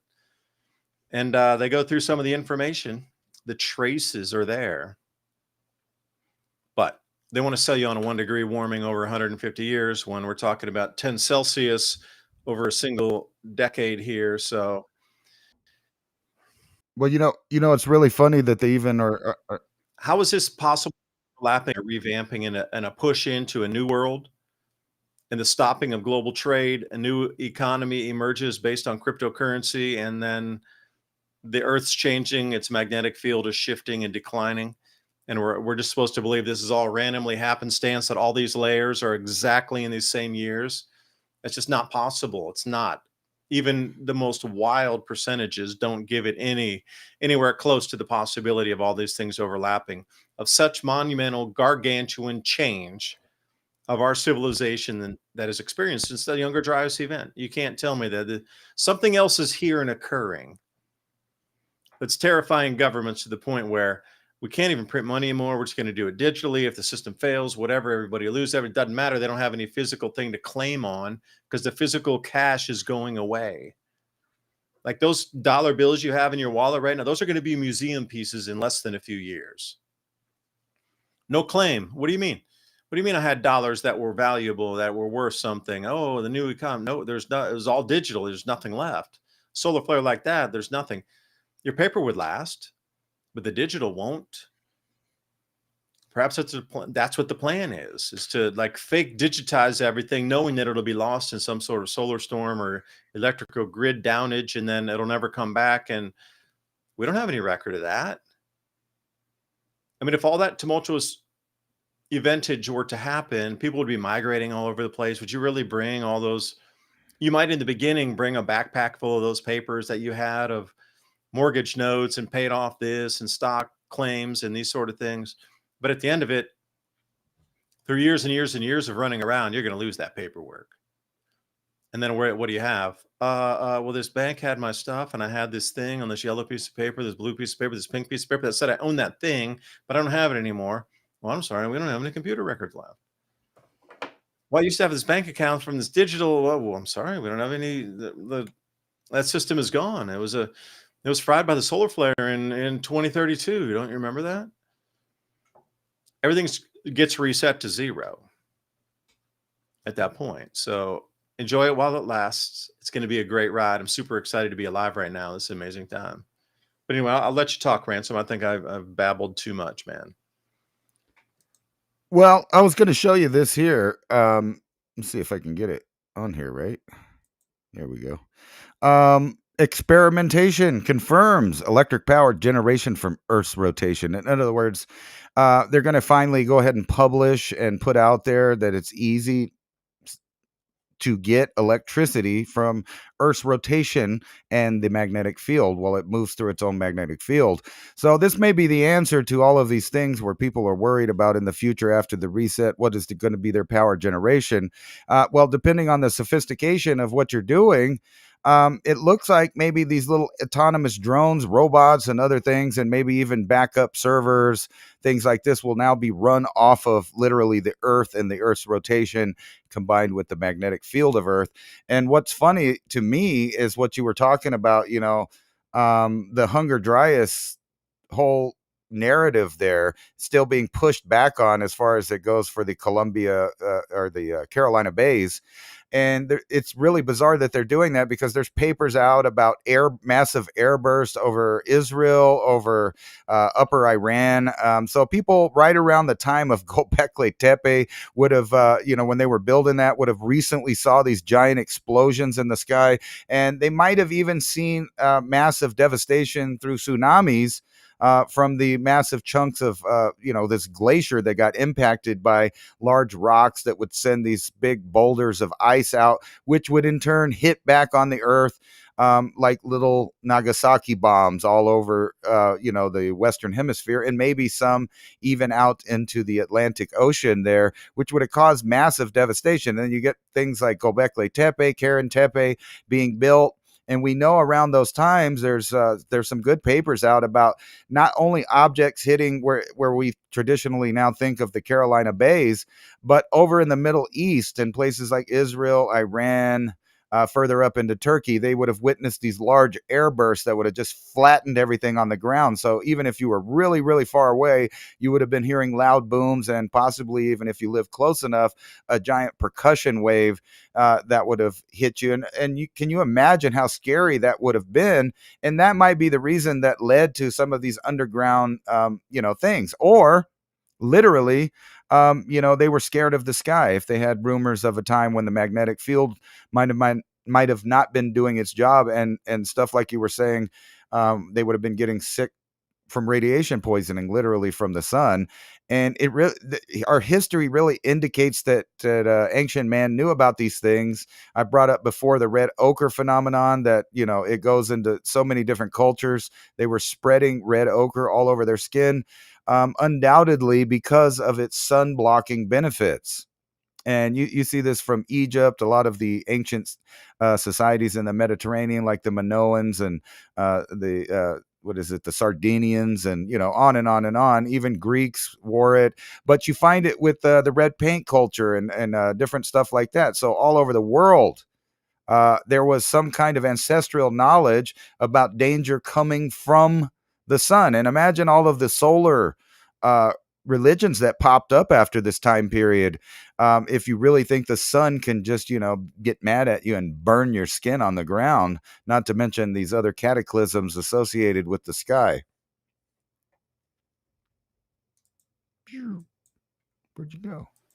Well, maybe I can dovetail on that there. If electrical current can structure water, and we always talk about, and who was the scientist in Japan? Yamamoto, who had talked about putting thought into water. And we know currently that if you put an electrical current in water, you can change the state of it. So if we have these giant discharges coming down, and I'm talking about electrical discharges into the atmosphere, the minerals of our crust would have picked that charge up and restructured the water in different areas. Now, that restructuring would have taken many forms. Perhaps it was healing, perhaps superpowering or superpower giving water. But in other areas, it might have had some sort of dissipating charge where that water would have depleted. So you have to look back in history, and where do we find places that were completely devoid of people compared to where were these super giants and super gods that, you know, because when you go around ancient history of the world, not every place had such powerful beings as just the base of their society. Some areas were completely empty on the planet. So you have to really wonder, with these same events electrifying the water in the Earth's crust, how would that affected the habitants on top consuming the water? You know, whatever substrate it runs through, maybe it runs through limestone, and it gives it a different charge. You know, some ion pops off into the water and it's like an H2O plus or whatever, electrically slammed onto there. And whatever that, maybe that's like a salt mine where you drink it and it doesn't hydrate you, it dehydrates you. Well, if you're in that area, you're not going to last very long, a few days. But perhaps other areas where something else was slammed onto there ionically and it turned and turbocharged the human body. You know, you have to look at water as something very, very powerful that can be structured and changed depending on the electric current or the vibration or the thought into it. Yamamoto was the scientist names. Like, they would hold those jars and put thought into them. They would do the same with food that contained water, like boiled rice and thing. And they had a bunch of people pray over it and give happy thoughts, and they could structure the water and how it would freeze. And these, you know, these rocks are showing right there. Yeah, the way you use your finger and you can change the flow of that on top of those. So I've seen a lot of different videos where people will just move their finger over it and it'll change how much water is flowing over that lip there. But if that's the purpose of those crystalline substrate in rock, you're talking with a quartzite right there to charge the water as it's coming over. Can you imagine charge from a plasma discharge event? Like, you're adding electrical current into something that's already charged to structure water on a crystalline format anyway. And now you're going to supercharge that with electricity. Who knows what's going to happen with a crystalline structure in there? And then that water is going to take on that effect. So I'm going to encourage everybody out there, look around the world. Where were the bases of the world as we, from this younger drive commentary impact? Yeah, that would be about how terrifying it would be to witness or even hear something like that. Like the dust storms that would have come from that across the Middle East. Can you imagine dust moving at 300 or 400 miles an hour with just very large pieces in it?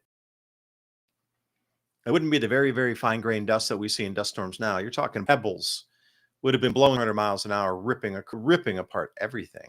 Even if you're Dolman, you'd still be terrified. Like the amount of pebbles and rocks and gravel just getting slammed up against your whatever protective rock face there. I mean, that's going to chip away little by little. It's like a sandblaster going through. I mean, you would feel it getting thinner. Let's say that. And also, traveling in Croatia, I am absolutely 1000% sure, and my sixth sense went like super uber crazy on this one. Like the boulders were of a certain size coming off right on the coastline.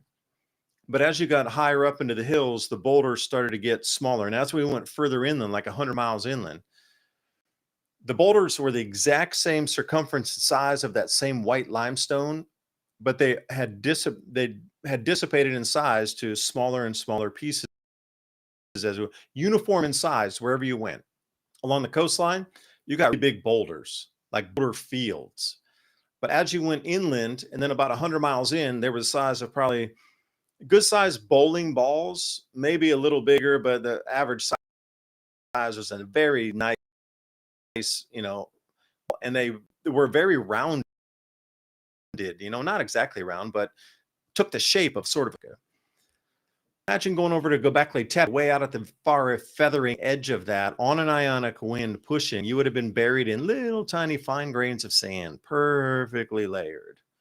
Perhaps that story they tell us about humans filling in to Göbekli Tepe is not really the full truth. Because the gods of Greece talk about sculpting that Adriatic Sea out with their hands, right? Would that not be discharge planetary lightning forming those boulders coming off, ionic winds pushing out in many a direction? So the Göbekli Tepe is at the far end of that wind flow pattern coming off the Adriatic Sea. I'm curious myself, on the other direction, would it be an equidistant blast pattern? Because Andy Hall is really the one that could figure this one out. But at the far edge of it, prevailing winds would have carried that over because the patterns they blow. But going west into Europe, the smaller pieces, pebble size would have stopped somewhere and dropped out because they were going into the wind. There's got to be boulder layers and gravel layers from that same discharge event west, somewhere around in Italy or even over into Slovenia, somewhere like that. But anyway, I thought I would share that story because it really kind of hit home in terms of whatever electrical event took place, everything was uniform size across that entire region there. So if we saw it with ice also, when something hits ice, it comes off in certain, blast patterns as well. I can't imagine like multi-ton blocks of ice 50,000 feet in the air coming back down and what kind of splash patterns those would create. Holy smokes, man. Holy smokes. I guess you'd have some ice for your drinks and the cocktails and the martinis. Sending, I guess, ice is blasting back your way. Oh, let me get a couple for the drinks. Hey, we're watching the end of the world here. Yeah, they might have been a little hard to catch coming in really fast, I think Ryan showed a picture of Egypt there just a second ago. All right, I'll wait for it to break up. Yeah. Yeah, right there. Look at that. You see that ancient city right there? Now, keep in mind that over the last 20,000 years, our ocean has rose 400 feet. So for this area to be underwater, you can tell it's a lot older than 5,000 years old. I mean, just that alone, because over the last thousands of years, it had to have been underwater. And then think about this for the people that think, there's these different theories out there that one day we might have a water world, or, there would be massive flooding like the days of Noah or the Younger Dryas, the Great Flood. The problem with that is those giant ice sheets do not exist anymore. So there's no supply of massive amounts of water on land to flood the ocean. And keep this in mind, about 125,000 years ago, was the last, what would they call it, the global warm spell, right? And even at that time, with all of the ice melted, the oceans were only 18 feet above what they are today. So that means that there'll never be a worldwide flooding event in the way that people think of it. However, you can look at these places like that, and you could probably tell that, for the last several thousand years, that has been submerged in water. So it's just been sitting in there preserved with water, not like currents blowing over it or erosion, just submerged in the water. And they couldn't have been using this. So that puts this whole complex back way past 5,000 years, I would imagine, probably back into about the 12,000 year range. And then when you look at these places like in Peru and different stuff with that, ancient, what appears to be ancient technology that cut all of that stuff. They were building that stuff to be massively earthquake proof. And there should have been some reason that they were building at some of the highest places around the earth. I mean, think about that. Now, I actually do think that Göbekli Tepe was buried by humans, because I think they feared that event might happen again, and they were trying to preserve it. Because when you look around at those stones, they have that main pillar has those big bags of water up in the sky. It has a reference to a comet, which probably is talking about the Younger Dryas event. And then not only that, you have a bunch of various animals that did exist at one time but no longer exist. So it's kind of like an encyclopedia or a school or like a time capsule of the way the world was pre-Diluvian. And I think they put that on purpose. But if you notice, it's really rounded rock. And if you compare that to other places around the world, that might have been the start of the new Neolithic age, so to speak, because it's less good rock work. When you look at some of these oldest places around anywhere from Greek or some of the islands in the Mediterranean, you see that the workmanship was way better in the ancient past. And the further you get closer to this time, the more rubble style or smaller block style masonry you see. And this seems to be a reference right here at Göbekli Tepe to an event that happened. And if this place is 11,000 or 12,000 years old, that would mean that the event happened before they made this place, because they're referencing it. That probably, most likely, you see those bags at the top. That's probably the Milky Way. And, you have reference to some of the zodiac symbols there. They were depicting some kind of cataclysm that they witnessed. They saw it. And that's why they put all this stuff up. In my opinion, that's what that place is the aftermath construction to try to tell you that there was civilization before the event. You think it's an after witness. So the Judicula stone here in North Carolina would be something very similar, where from that place, I'd done a whole video on this,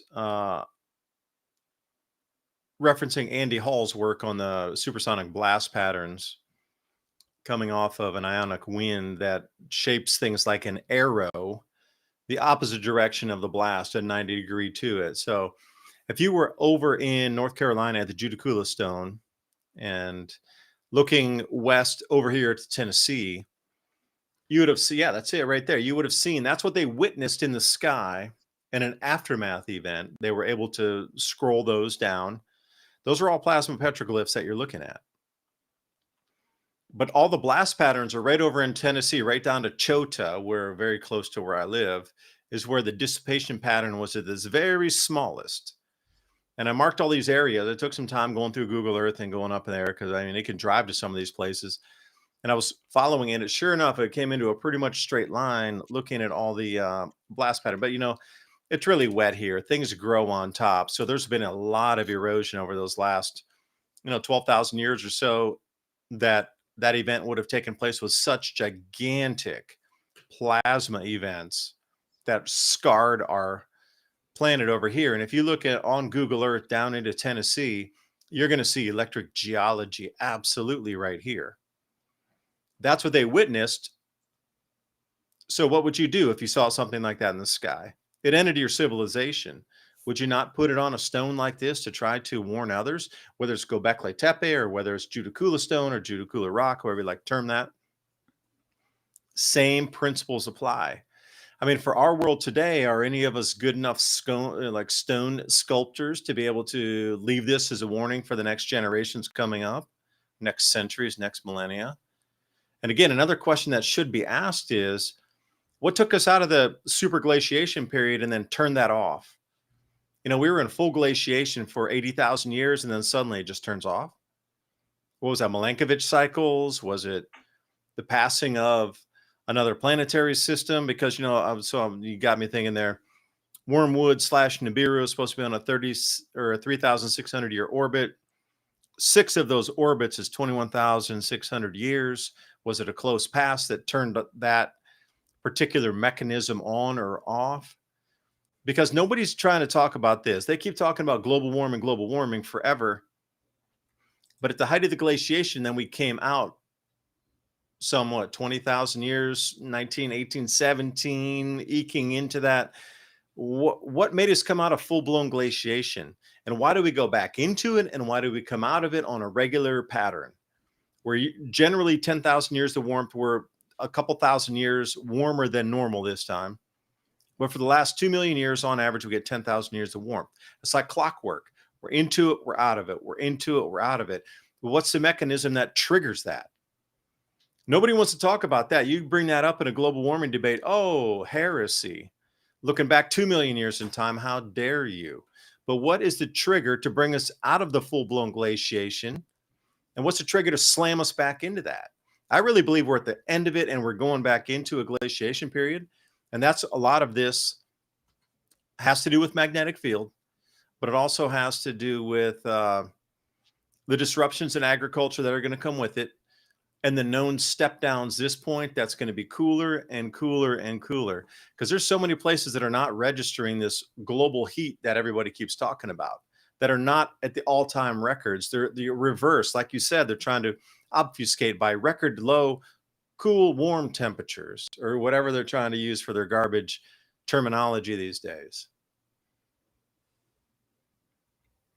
Right. Well, you know, if we're looking back at the past, you have 125,000 years ago is what they're saying was the warm spell. And then, you know, you end up 100,000 years later at glacial maximum, and then things start warming up again. We know we have a bunch of impacts. We know that things were all happening around that period of time. And, you know, I've done a lot of research in it. It seems to be cosmogenic. We seem to be hit debris fields. The question is the solar cycle that we're in plussing or minusing its charge, pulling this debris into our field, like our path. And then how often does that happen versus other things like maybe a solar step down or a step up that causes direct heat changes on the Earth. And then what happens if you get like a combination of the cycles that overlap each other at the same time? So like for every indication, it seems like for the next 80,000 years, we're just going to get colder. If pattern repeats itself, that's where we're going. Then that would be like, you know, in 80,000 years, they'd be looking back at 100,000 years at this last warm spell, talking about it starting again. And even when you look at like a graph that shows the past temperature ups and downs, you notice that hominids are riding that curve. Every time there's a warm period, one of the hominids either does good or disappears, which indicates one of the other hominids might have been doing okay at that time. So you could see that whatever the pattern is, you could pick your triggers. It doesn't matter. The existence of our kind of life form on the planet is directly dependent on those cycles, whether or not we, spread out and multiply or whether we shrink down into bottlenecks is completely dependent on the sun and the other celestial cycles that are happening. And myself, I think that not only 536 AD, which they're saying is the worst year to be alive, at least for the idea of modern man with civilization, or you go back 40,000 years, or you go back whenever it was, there seems to be cosmogenic events interacting with the planet at those times. The ice core samples around about 536 say that, yes, they know that there was volcanic activity probably in Southeast Asia, in the Americas, and in Europe, and in the Mediterranean. But on top of that, there's debris that only coincides most likely with the meteor stream that we roll through every once in a while. And people picture this meteor stream as these little tiny neat pretty lights in the sky, but every once in a while, eventually you would hit a chunk of that same meteor stream that is a quite large piece. You wouldn't expect all of the pieces to be little tiny speckles in the sky. Eventually something big does hit, and even if it doesn't hit, just the idea of a bunch of extra debris in the atmosphere would actually dwindle the sun's potential for the earth and the amount of heat and energy that gets down there. And it's not just that. I mean, I don't know what the number is, but it's something like billions of cubic tons of extraterrestrial material fall down on us every year anyway. That's just in normal circumstances. So you imagine if we were in a area of space that might contain more debris or less debris, you would think that here on Earth we would have increased or decreased temperatures totally correlated to that.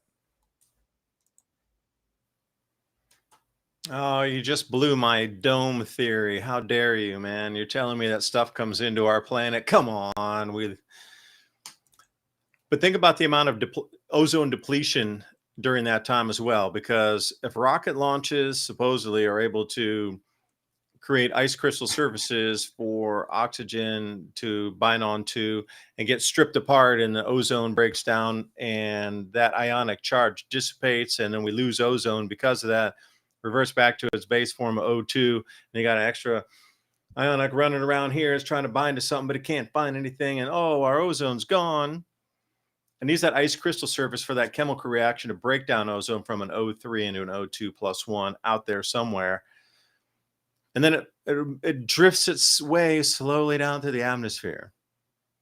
All right, so if that were to occur, then any kind of these massive events coming in, then the ozone layer would be completely depleted. Like during the Hungatonga eruption, the amount of water vapor crystals up there in the mesosphere was astronomically. It brought us down to the third lowest ever measured ozone since 1979 in satellite records. Now, see, it didn't fit the narrative to get scared on something because it was a natural event. Bury it in the news over and over again anytime research would come out, because it didn't hit the whole thing like your chlorofluorocarbons in your spray hairspray cans were causing it to go away.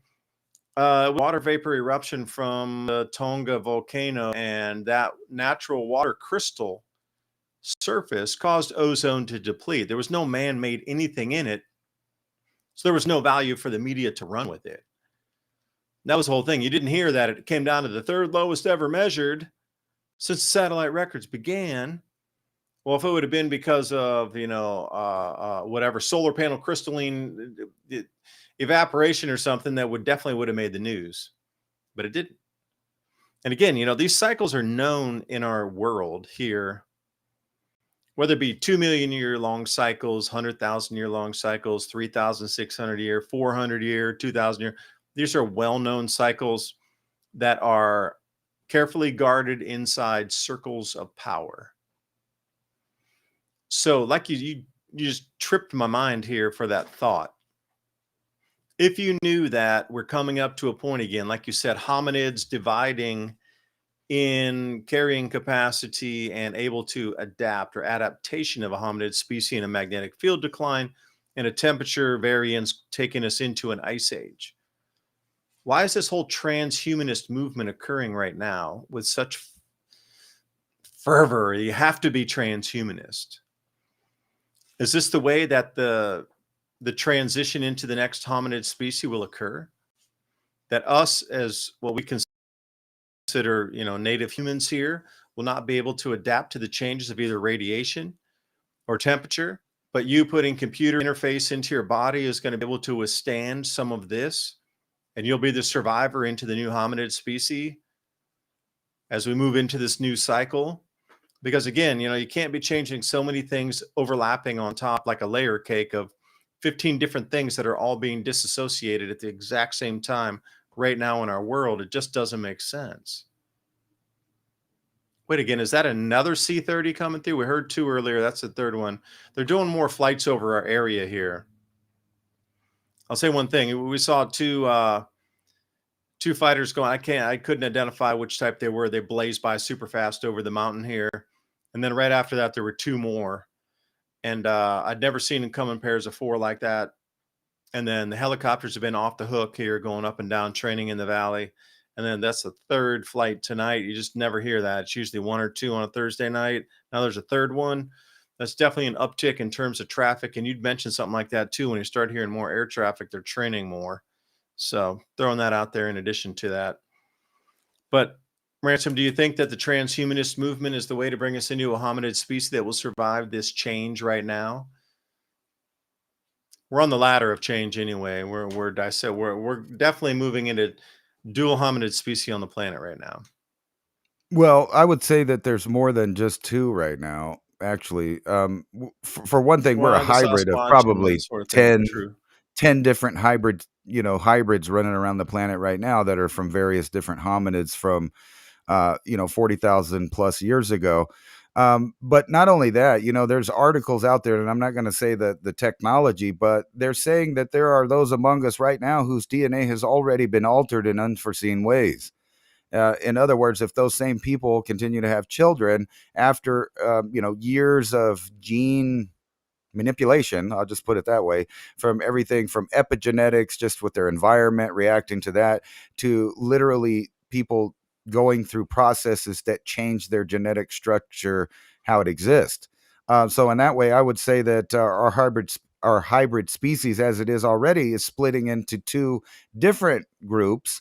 That would be the unaltered and the altered, and sooner or later, even the group that doesn't want to be altered will be altered through epigenetics because their environment changes. There's too many forever chemicals, the plastic saturation. I mean, you can go on of these outside influences that affect our health. But I would say that the reason they're doing that now is because they think they have a handle on the designer end of what's going to come. And we've already joked around about the baby factories like EcoLife.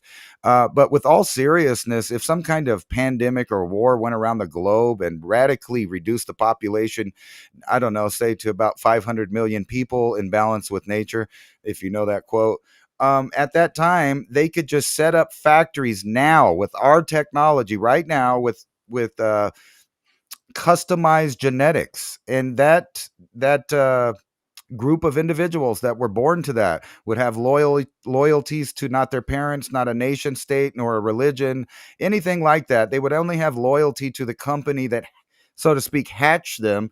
And in 20 years, you would completely replace the dominant population on the planet. It would only take 20 years.